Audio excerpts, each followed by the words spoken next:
رقصاتتون بسیار زیبا، رقصا بسیار خوب، لیکن خرسک سوس. یک خرسک بسیار پرموج و افتخاری اکای خدم جان. سلامت باشید دوستان عزیز.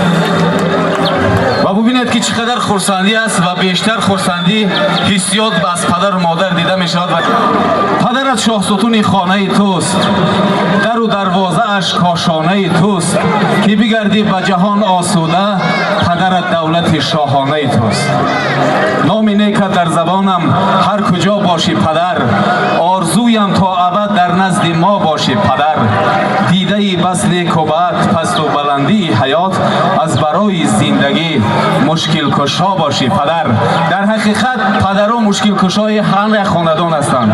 سایبان باشید، خداوند زنده باشد. در برابر زحمت های پدر چگونه که گفته مادر نیز زحمت میکشد. خواهش میکنیم هم صحنه را یک کم تر کشود کنی، باز صحنه هم خیلی کشود باشه، باز بزم آباد میشود. خواهش میکنیم یک صحنه را آباد کنی. ایا مادر جهان من تو بودی، گلی اول بهار من تو بودی. نخشکد چشمه شیر و سرودم، زیبا سر چشم سار من تو بودی.